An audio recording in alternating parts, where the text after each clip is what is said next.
Got it. There's the announcement. Okay, so we are now live. I'm going to start over. Good Sunday morning, fellow shippers. Welcome to our December 29th celebration of Life and Spirit, broadcast from the beautiful Fellowship of Spirit Center in Farmington, New Mexico. I'm Steve Barker, and I'm here to remind you all that you are a magnificent, unique, and radiant aspect of the divine. I'm standing in for our usual host, Ron Holloway, who is taking a break before his consultation with his cardiologist. Let's keep Ron in our thoughts and prayers on this beautiful day, that he is guided to renewed health. We have 4 or 5 of us here in the church, and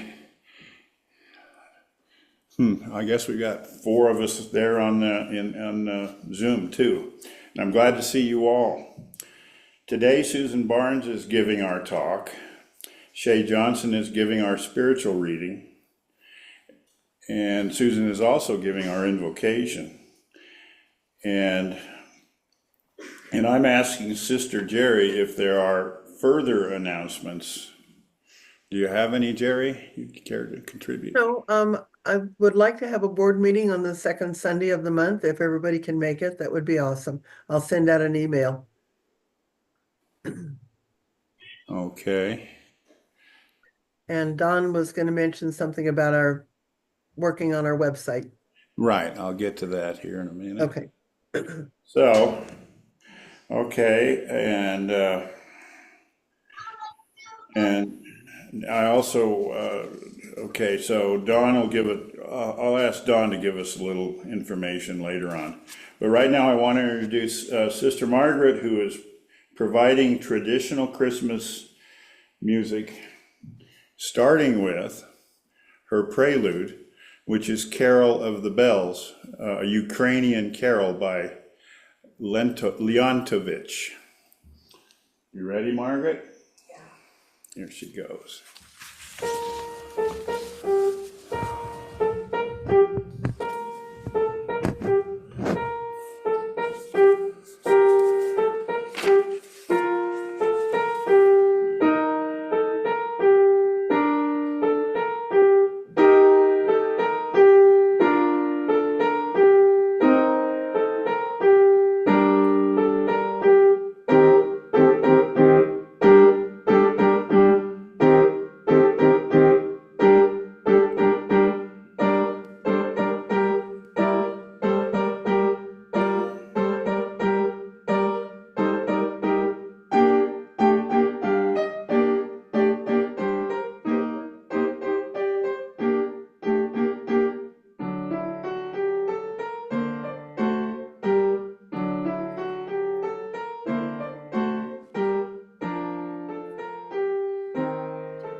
Thank you, Margaret. That's beautifully done and a really precise, concise type of that I've ever heard.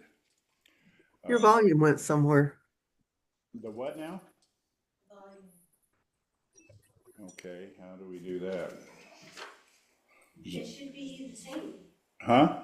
Shouldn't have changed. Shouldn't be any changes. There shouldn't be any changes. Can you hear him now? Maybe I should move the microphone to the other side here. Would that help, you think? Something changed. While Margaret was playing, it went real soft. But now it's better. Now it's better? Yeah. See, it's okay now. Okay, well, I'm in the midst of untangling what I just tangled, so there we go. All right, back to the program. I want to thank Jerry. She's doing the program faithfully, has been for years. I appreciate it. Okay, Your next. volume's gone away again. Pardon? Your volume has gone away again. My volume here? There you go. You need to keep that close to you for those of us on Zoom. For some reason that, Okay, and somehow I need to get it closer to the piano too. Thank you all on Zoom for your, does Margaret have her headphones on? yes? We should be able to hear her separately from that thing, from that one you're holding. Okay, well, I thought that was the original complaint that we couldn't hear the piano. No, somewhere it changed when she quit playing, just as she was finishing up that song. Keep going, you're good. Okay, thank you. Glad to have a test audience in front of me. Thank you all. Okay, along announcements, I'm going to first say these three things. Our mission is to positively affect our world by extending peace, love, spirituality, understanding, and friendship to all people with grace and gratitude. To put our vision in simpler terms, it's to be a spiritual center of awakening the I am Christ consciousness. And so with that in mind, I'm going to introduce Dawn Cummins here, who is going to give us a little bit of an update on how we are going to present ourselves with our website. Take it away, Dawn. All right. Good morning, everybody. Glad to be here. As far as the website goes, at first, I just want to say that I think that the existing website, as it is in design, the logo, and the content of it, what it says, is totally aligned with the mission statement that you just read, Steve. And what I do see as being a big help in that mission and being more accessible is a few points. The first being that the content that we create, whether that be YouTube uploads that we make, whether that might be social media posts that we may or may not be making currently, but do in the future, whether that's Instagram or TikTok or whatever form that takes, all of that can be automated to where we don't have to log into the website and make any updates. It will just populate a feed that exists there dynamically. So that'll reduce a lot of manual processes that we have to do. In terms of the layout and how inviting that is, we can reorganize a few things so it's easier to find what people are looking for, to optimize the search, the SEO, search engine optimization, to where pages are found more easily and appear in people's searches when they're looking for a spiritual fellowship in the area of Farmington or the Four Corners, and things like that. As far as color and design and all of those things, we'll have to talk about that, and I'll do what we all feel is the best thing to do as far as that goes. And I can present a few ideas on some options there and take any suggestions as to other options as well. So in my mind, the major goal is to make that site to the best that we can to serve the mission statement that we just discussed. And so I'm happy to be a part of that and put some time towards doing that, helping out.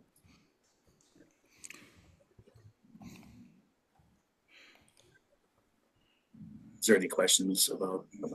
No, I think you've said quite a bit there, and I appreciate Don stepping forward and lending his obvious talents to getting this started. We're going to have a board meeting and review everything that he's brought forth and bring out a united front with where we're going with it. And as Don says, we can look forward to seeing our pews full again. So thank you, Don. I appreciate it. Next, I'm going to ask Susan to do our invocation. You ready, Susan? I am. Good morning, and it's such a beautiful morning. I don't know about there, but here there's blue skies and wonderful white clouds and green grass, and it's lovely. So I'd like us all to close our eyes, to take a deep breath, and just feel that creative energy flowing into us. Creator, Mother, Father, God, today, at the beginning of this new year, let us learn to look at each other with love and to witness to each other's glorious aspects. And let us not obscure the holy light that is in each one of our brothers. Let us not see their strength diminished or reduced to frailty. That each one of us enjoys perfect health. We will not perceive any lacks in our brothers that would attack them in any way. For each one of us, we are your children. So today, at the beginning of this new year, we behold only each other's gentleness instead of any illusions we may have held about them.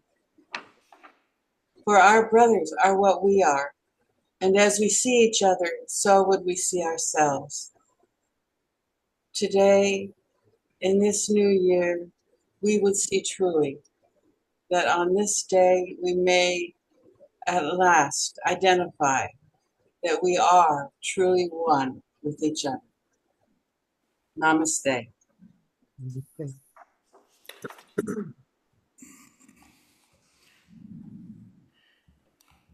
Thank you, Susan.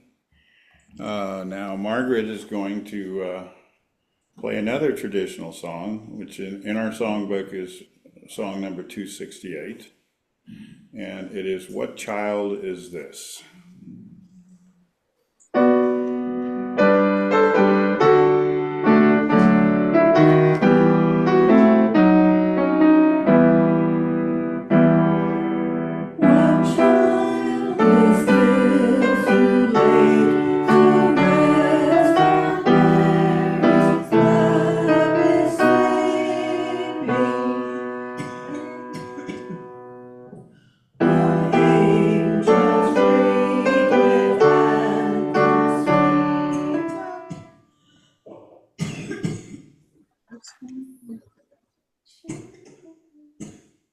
You need a drink of water? I've got a cough drop for you, Mark.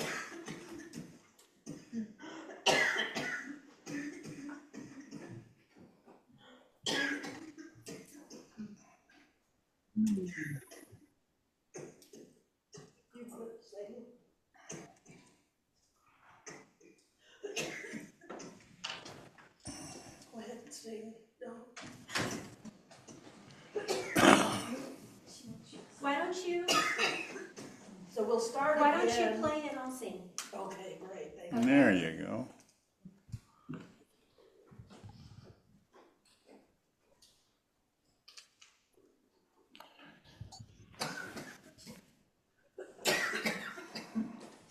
Let me, Okay, so now we have Shay joining Margaret, and we'll restart the song.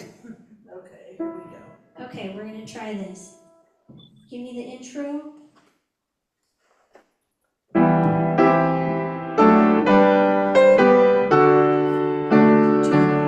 Do your intro. Oh, okay.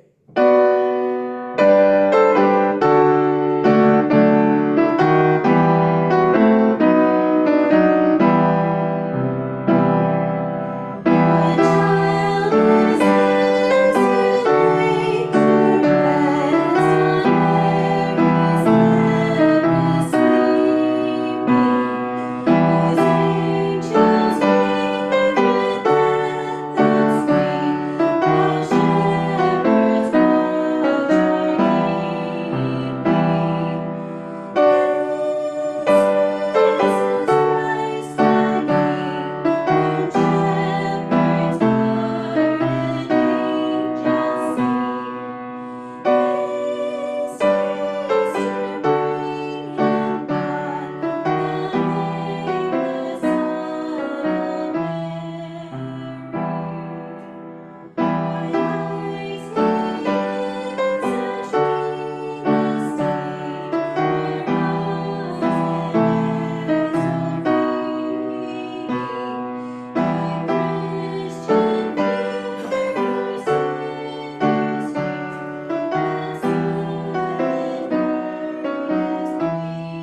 Very good, very good.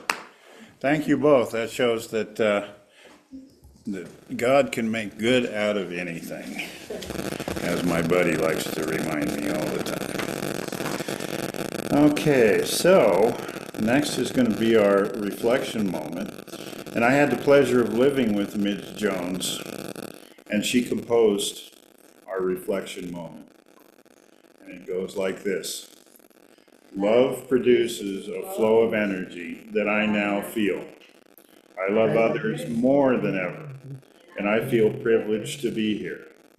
Love flows from one person to another as we create an atmosphere of holiness. And so it is. Okay, our next song by Margaret and Shay is going to be We Three Kings. And I want you to notice in the hymn book, the first and the fifth verses are listed under the music. You go to the second page and you get hymns or numbers 2, 3, and 4. So the first, just remember to follow that. And then the final verse will be number 5, which is actually written under the music. So I'm not going to try to sing it. This will be interesting. Yeah, thank you for that bit of information, Margaret. Thank you.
Thank you both very much. I was very inspired. And so now I'd like to present O'Shea again, is going to do our spiritual reading. You want to grab that mic? Yes. Just set it here. This is going to be from The Magic of the Soul by Patrick Harbula. We might do it in the book study and we might not. It depends. But I thought I'd introduce you to him anyway through the spiritual reading this morning. It's from a heading called Integrating Will and Surrender. There are times when it is necessary to focus our mind with the intent of our will, like a laser beam, for solving problems or tasks requiring concentration. The value of this capability should not be minimized. But when we are not concentrating, it is often more difficult to create that stillness that invites us into the world beneath the surface of analytical thinking, beneath the world of linear connections. For some, there is a need to develop the will and the ability to focus the mind like a laser beam. Ultimately, we must learn to balance our ability to surrender to a higher will and our ability to utilize our will, our power in the world. Imagine a state of being perfectly balanced in will and surrender. Another dichotomy which, when embraced, invokes our soul power. When we fuse surrender and will, we can open to the experience of effortless power. Imagine doing your daily tasks filled with personal power, combined with the perfect peace of surrender to a higher power working through you. This state is truly a magical one. Take a moment to imagine being in this state on a regular basis. What is the proper balance of your will and surrender to a higher power? How can you fuse the two together? Think of examples of actions and reactions that combine both the serenity of surrender and the power of will. The magician of the soul is one who blends will and surrender perfectly.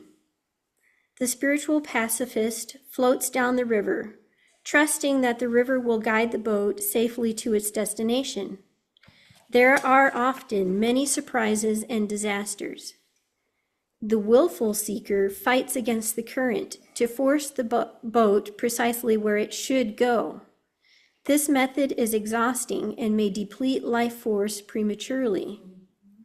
The magician of the soul surrenders to the flow of the river while skillfully using the oar of the will to guide the boat along the most efficient and magical pathway downstream. And that's where I'll stop. Thank you, Sherry. Thank you, Sherry. Good advice. Lovely, the magician of the spirit. I like that. You were going to say something, Jerry? No, I just said it was good advice. Yeah, I think so. Good advice for ending 2024 and going into 2025. Okay, next up, we have song number 270 in the book, Silent Night, done by Shay and Margaret. Holy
again, you two. Stellar job. Okay, next I want to introduce Susan Barnes. Can't hear you. Move the microphone. Oh, okay. Better? Yes, thank you. Okay, thank you. Next, I'm introducing Susan Barnes, who is giving our talk today of intriguing title of Putting Your Head in the Sand. So I turn it over to you, Susan. Yes. So actually, the topic is taken from a Sunday message that was given by Dr. Gil Gilly. And I don't know if any of you remember him. Dr. Gill actually started out as the psychic on the Ed Sullivan Show. I don't know if any of you remember the Ed Sullivan Show. Anyway, he became a medical doctor. Then when his wife developed cancer, he said, well, Western medicine doesn't have anything for her. Went to Europe, became a homeopathic doctor, and his wife then lived 40 more years. And he works with Tian. They have a website. It's Tont, T-O-N-T. I think it means Temple of New Thought. Anyway, so I had wanted him to talk, and he said he wouldn't talk, but he writes messages every Sunday. And so, did you ever light a candle with wicks on both ends at the same time? The problem is that a candle is very representative of a lot of our lives. We are burning the candle at both ends. We are working night and day, and many of us are exhausted. A lot of people are experiencing overwhelming stress and burnout in their physical body. So the question is, are you? So we were designed by Spirit to work and then rest, for God wants us to renew. So a great number of women are experiencing a juggling of their careers, their homes, and their children. Men also, who sometimes are working two jobs in this economy, and retired people who find they are giving more and more to family and they don't have anything left for themselves. Over time, these people find they are like an empty cup, and people are still asking them to give more, but they do not have anything to give. They are drained and depleted, and they do not have anything left to give to themselves or to anyone else. So when you have the candle burning on both ends, burnout can come very quickly. However, it's very interesting. If you blow out one side, the candle will last much longer. We do not have that human energy to keep it burning on both sides for long. However, with God's light, the Spirit will help us to keep burning with a full flame, a higher flame, a brighter flame. And we are being recharged at the same time, continually causing the flame to glow and to grow. It never burns out because Spirit creates that perpetual flame.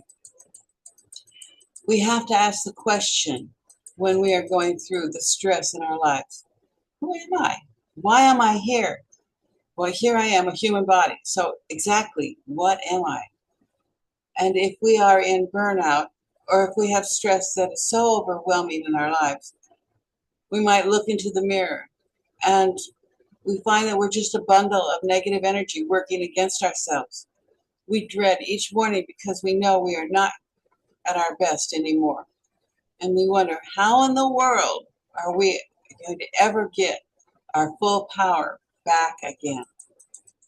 We may wonder when we look into that mirror and ask, who exactly are we? Are we more than just hair and eyes, nose and mouth? And are we just a bundle of things inside of ourselves that we do not know? Are we fear, anger, and distress? Are we feeling old? Are we feeling depleted? Every time someone asks us to do something for them, do we feel we hardly have anything left to give because we are just too empty? Maybe, perhaps we have all felt this way. When we go to school, sometimes we work so much night and day that we feel depleted. We wonder, how are we going to get through another day? How are we going to have the wisdom within ourselves to pass that test? Everyone knows someone that's going through this right now. Even though this message might not be for us personally, it will help to equip us to understand what perhaps other family members or friends may be facing. What are we living for? Do we remember that when we were teenagers, what we lived for? Maybe we lived for joy. Every second of every day was for joy. We know this. We see this again when we watch our children or grandchildren. The major thing in their lives, everything they do in every moment, is for joy. They're constantly searching and looking with their eyes and their whole being for things to do to fill their lives with joy. But something happens to us over time. We become a young man or woman and we go to work. We go to work with great excitement because we say to ourselves, this is going to give me more money so I can have more fun with my life and I'll be able to do all those things that I've always wanted to do. I can take those trips. I can buy all those things. I can do all the things I have ever dreamed of. And early on, we choose our work to improve the quality of our lives. And early on, we work so we can have more joy. But then something happens.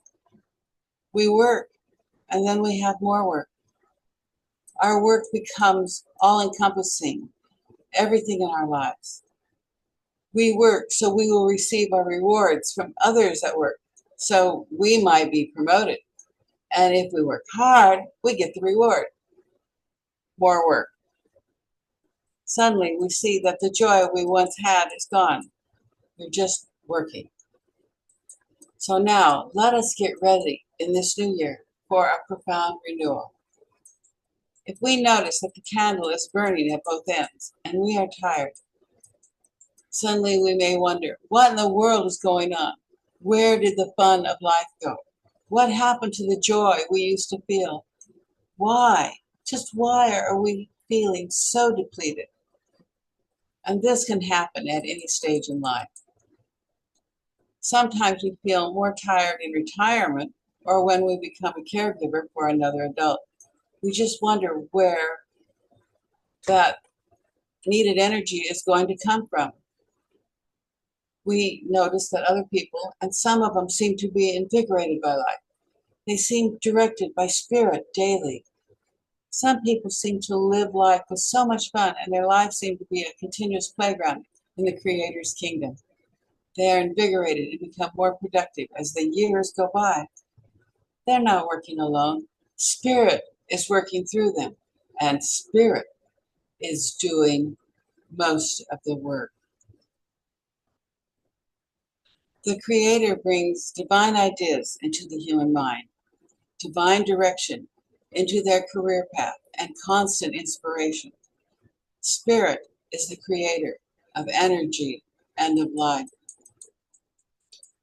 And yet we still see people who wander aimlessly, drained like a discharged battery, almost out of energy. And we wonder why. We are wondering about ourselves, if that other person staring at us in the mirror is truly us.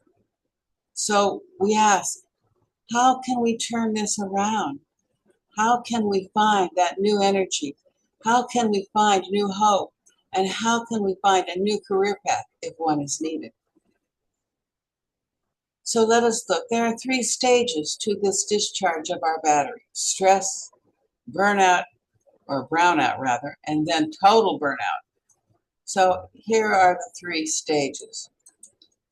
First stage is burnout, stress. We feel physically and emotionally exhausted. We sleep all night long, but we wake up feeling exhausted. We don't know why, but we do. This may also involve the development of a negative self-attitude. We begin to look in the mirror and we do not think we are as special as we used to be. We do not know why, but something has changed. This carries over into every aspect of our life. We may have a negative job attitude. We may have a loss of concern for others. We may have a feeling of being locked in by our job routine, and we may have a growing state of fatigue. Inside of ourselves, you may have felt a churning anger and increased irritability. We may have a loss of enthusiasm and zest for living. Our need for a 10-minute nap after work may have turned into a need for a 2-hour sleep. And if and when we fall asleep at night, we may toss and turn, and getting up the next morning is exhausting. Even choosing clothes for the day becomes a major problem-solving situation. Those that are in this stage look into the mirror. The cycle seems unbreakable. They do not know how to get out of this feeling. In time, there is this attitude. So who cares anyway? This is the way we're going to be, and that's just the way it is. So who cares? Physically, we may have persistent headaches, stomach upsets, body aches, even skin disorders. We may have a growing feeling of incompetence, fragmentation, and alienation. We try to overcome this by pushing harder and longer. At this time, for those of the ones in stage 1, they all know that this is the rewards of work. They've forgotten the rewards of joy. Therefore, they push harder and longer, depleting whatever energy they have left. So if you relate to the stage 1, then you need to ask for our Creator, for God's help. Now, stage 2 is brownout. This is a time we may become silent. Even when our opinions are sought by others, we appear sullen and angry at times. We use all our energies to resist the psychological and emotional overloads. The feelings inside of us are of overwhelming fear, but we do not know what we are afraid of. We have anxiety. We feel helpless. Many find when they are in stage 2 burnout that it is hard or impossible to ask for help. We do not want to admit to anyone else that we are feeling this way. Then our feelings lead to doubt, paranoia, and inadequacy. Giving the best to the work now almost seems like a joke. Our original motives for entering our career cannot be remembered. These motives become very hazy or even questionable. So if you relate to stage 2, remember, ask for Spirit's help. Now, stage 3 is burnout. The energy to deal with the demands of a job and home life have been depleted. And when we are in this stage, we have a great cynicism about our work, our career, and everything else about our lives. We experience alienation, withdrawal, and defeat. Social contacts take an exorbitant amount of energy, which is also not available on the job or at home. We feel resigned to the fact that we are just not good enough anymore. Something has happened and we want to escape. Have you ever heard about people who just come into work one day and quit? They don't tell anybody about it. They just quit. They leave a good job and a good career. Now we notice that they've been in decline for a while, yet they do not know why. They do not talk to anybody about it. And when we least expect it, we find they are gone. This also may happen in relationships, among families, friendships. Have you ever heard about a marriage where all of a sudden he or she comes home and the spouse is gone? Stage 3 burnout is a very possible reason for this occurrence. Our human minds and bodies are like batteries. If we give and give and give, and then find we do not have any power left, we are like the person who is being held underwater, fighting for air. Or we are like the cornered animal, which has to fight its way out for its very life. Reasoning does not come in at the point of stage 3 burnout. The person is going to run and do anything he or she can without consideration of any others to find his or her life again. When we are in this situation, and hopefully before we reach stage 3, how do we turn it around? What can we do? Stress, burnout, that are preventable in the first place. How can we prevent this? Well, knowing that stress is caused by resistance. So let us imagine some event in our lives. The first thing we do when we see the event is view the event within our minds and decide about it. We call the event good, or we can call it bad. If we call it bad, immediately there's a response that comes inside of us that mentally builds stress. Stress has its source in how we interpret the event. If we interpret it as bad, then our response will be resistance, and stress will be produced. So if Jesus was here, what would he say? He would say, if you want to get out of burnout, resist not evil. Turn the other cheek. Go the second mile. Love your enemies. What he told us is to love, to forgive, to bless, and to pray. We thought he was just talking about people, but he was also talking about the event or whatever causes us stress in our lives. If something causes us stress, we have allowed that inside of ourselves. How much better to resist not the evil or the error mentally? How much better to love it where it is and let it be? How much better it is to go into our situations, whatever they may be, with love inside of us instead of a resistance that is tearing us apart at the core of our beings. When told to love, to forgive, to bless and pray, we are not teaching you to become a doormat, and we're not teaching peace at any price. We're simply saying to not mentally fight against something. If we go into a situation that we do not like, or something is happening that we do not like, the main thing is that it is going to stay there. The important thing is, how do we handle it in our minds? We will not allow it to affect us, or it will have total power over us. How much better it is to go into our innermost self and say, God, help me to flow with this situation. God, help me to have power over this situation, and help me to flow with the event. So we've heard this before. So here are 2 rules to follow. Number 1, don't sweat the small stuff. Number 2, it's all small stuff. When an event enters our lives, we can choose how we relate to it. So this is supposedly a true story about a couple who were driving in the high mountains. And they were driving, talking to one another, and all of a sudden, the driver missed the curve. And they went over the side of a cliff at 65 miles per hour. Now, when you go over a cliff at 65 miles an hour, that's about as bad as life can get. We know that in our rational thinking, that this is the end. We are not going to get through this. So as their car was sailing down, the woman said that they were silently saying their prayers, and a great peace overcame them. They decided that they were going to enjoy this. What a view there is from here. They were sailing down at hundreds of miles per hour, and they were at peace. They just knew that everything was going to come out okay. As the car approached the ground, it landed on a beaver's dam, which broke the fall. And after the car came to a stop, the couple looked at each other and realized they did not have a bruise or a scratch on them. They opened the doors of the car, which was slowly sinking as the beaver's dam was sinking, and they climbed onto the roof of the car. They smiled and laughed with each other.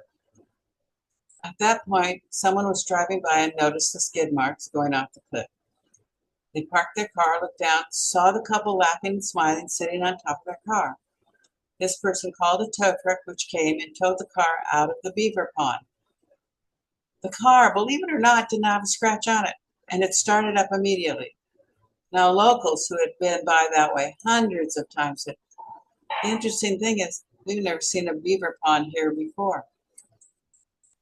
So flow with life.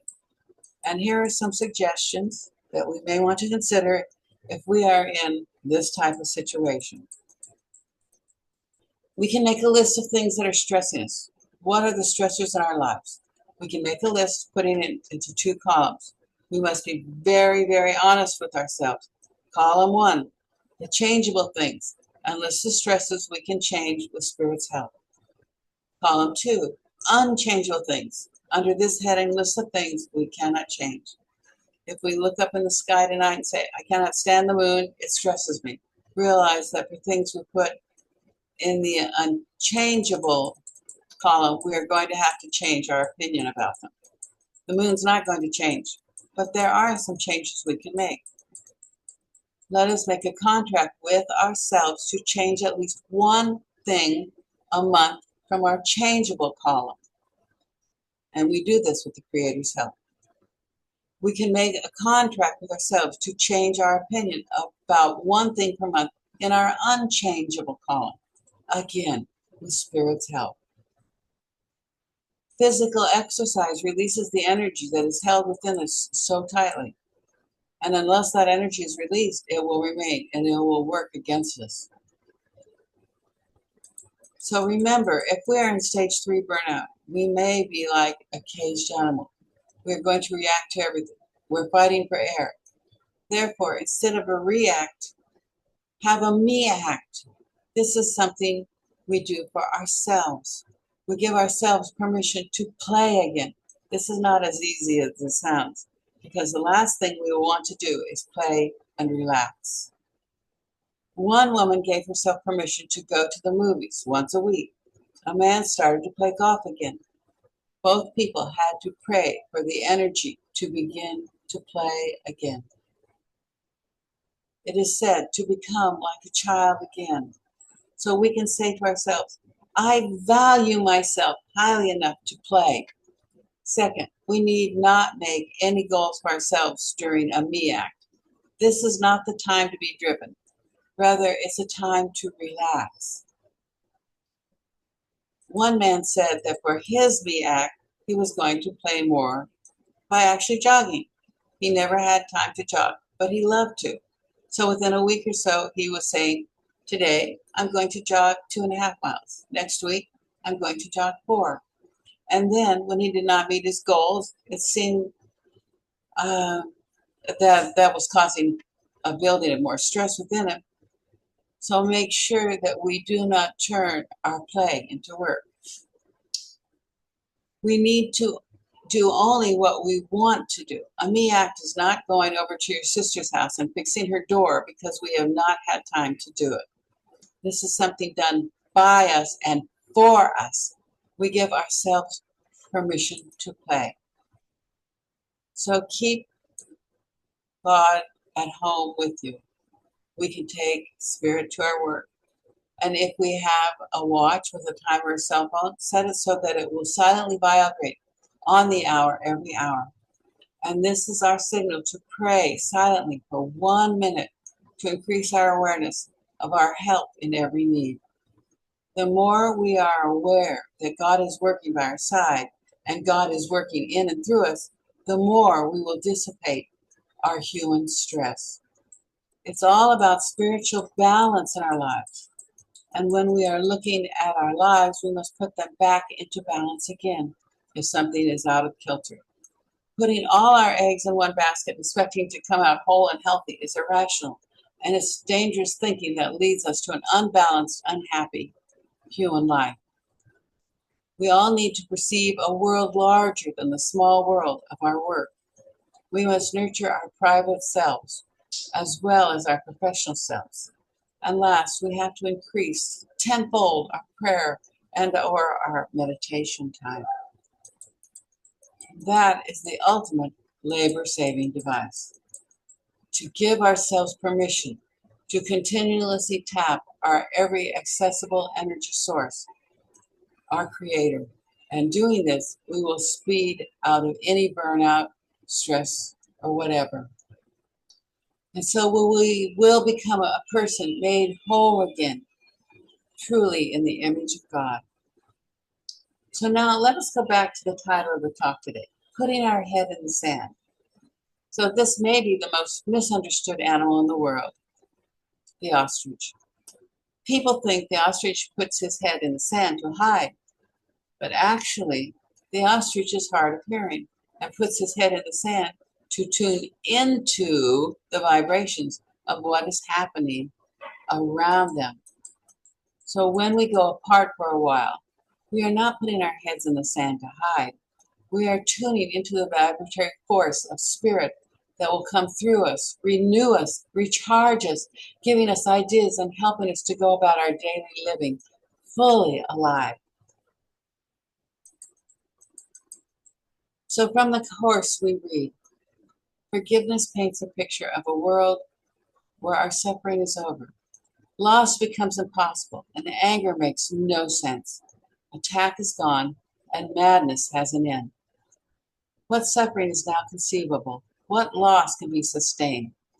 The world becomes a place of joy, of abundance, charity, and endless giving. It is now so like to heaven that it quickly is transformed into the light that it reflects. And so I say to you, join with Spirit. Know that Spirit, our Creator, is walking with you every day in every way. Namaste.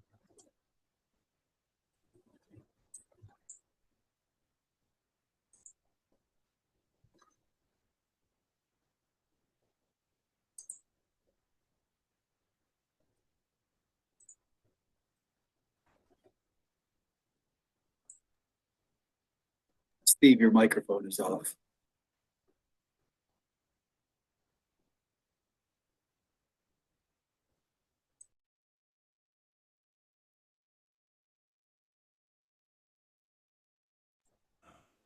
All right. Thank you, Susan. That was wonderful. I'm going to remember that analogy of finding myself landing in a beaver pond. Beaver Pond was one of my favorite places to recreate, fish, and whatnot, and that's a great place to decompress from the stress. And thank you for that message. Anybody else like to share with Susan? I'll just say thank you, Susan, for the message and the reminder. I've landed in several beaver ponds, you could say, I suppose, and so I get that, and I think for me, I always need the reminder to to have that balance in terms of it's not so much how much I do, it's how I approach it and my mindset about that. And I find that, like the Course says, I'm never upset for the reason I think I am, or I'm never irritated, or I'm never, all of that. And it's always a failure on my part to invest the time in getting grounded and centered. I could take on so much more when I do, but otherwise I'm in fight or flight. So I have to be more intentional about that. Thank you for the reminder. Well, and I just want you all to remember that's from Dr. Gill. And he's just such an incredible person. He is now 95, by the way.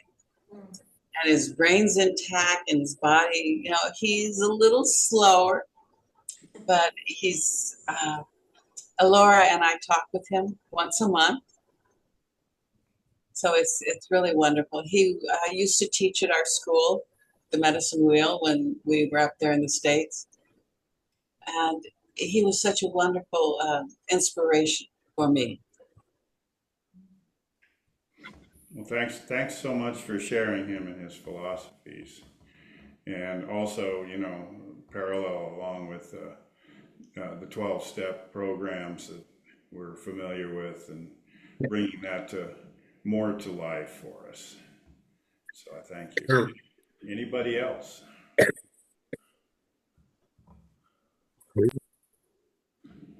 Sorry, I have to put my glasses on to see what I'm doing here.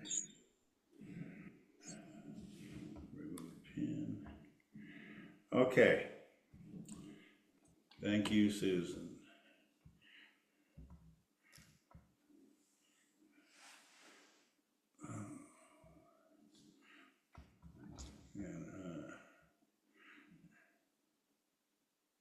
Replace pin. There we go. All right. Figuring this thing out. Thank you for your patience with me. It's been an experience and I've really enjoyed it. Next up, we have our celebration of abundance. Next song. Oh, We've got another song. okay. Wait, we have another song. Excuse me. Yes. Angels We Have Heard on High. Again, Margaret and Shay are going to perform for us.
Thank you, Shay and Margaret. It was a beautiful duet you did there. Thank you.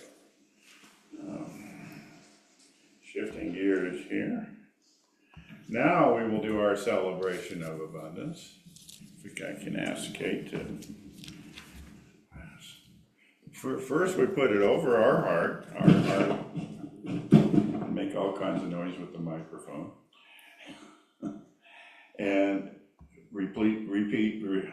say with me, divine love flowing through me, blesses and multiplies all that I have, all that I give, and all that I receive through infinity.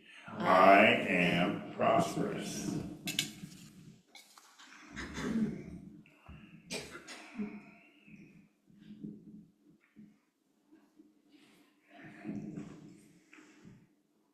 Okay, well, we're getting near the end here. Usually we would have our children come up and perform, but we didn't have enough children who could attend today, so they won't be showing. And any announcements from the congregation? Okay, we've heard from Don, and I thank him.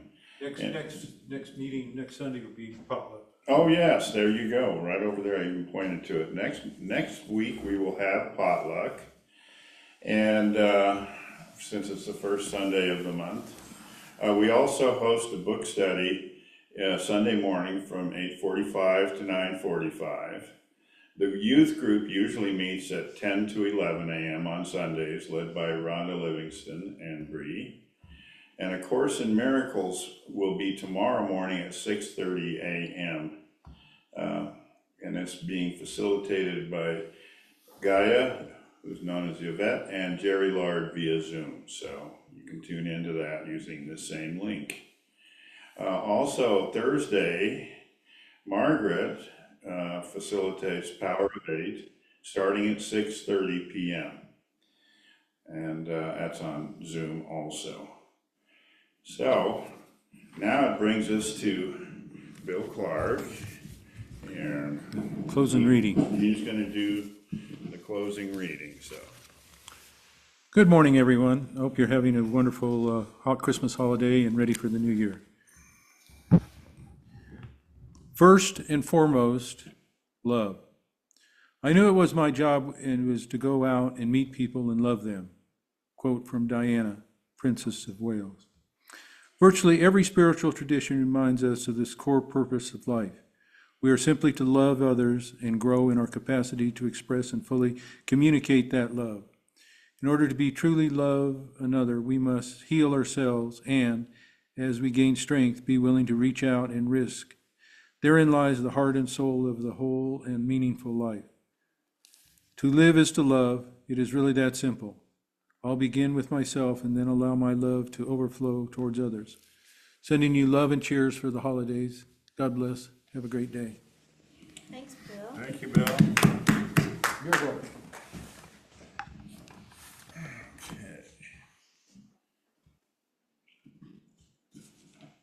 Okay, well, would somebody like to offer a closing, oh, he did offer the closing prayer, pardon me. Now we're gonna gather in a circle and with our songs.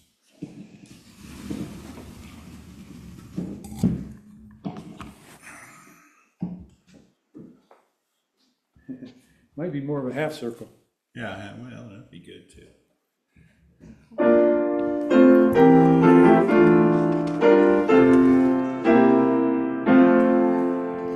God bless America, land that I love. Stand beside her and guide her through the night with the light from above. From the mountains to the prairies, to the oceans white with foam. God bless America, my home sweet home. God bless America, my home sweet home. Weave us together, weave us together in unity and love. Weave us together, weave us together in unity and yes, there is peace on earth, and yes, it begins with me. Yes, there is peace on earth, a peace that was meant to be. With God as our Father, family all are we.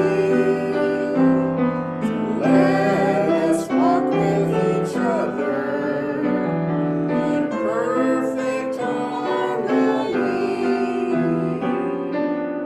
Yes, peace begins with me, yes, this is the moment now. With every breath I take, let this be my joyous vow. To take each moment and live each moment in thee eternally. Yes, there is peace on earth, and yes, it begins with me.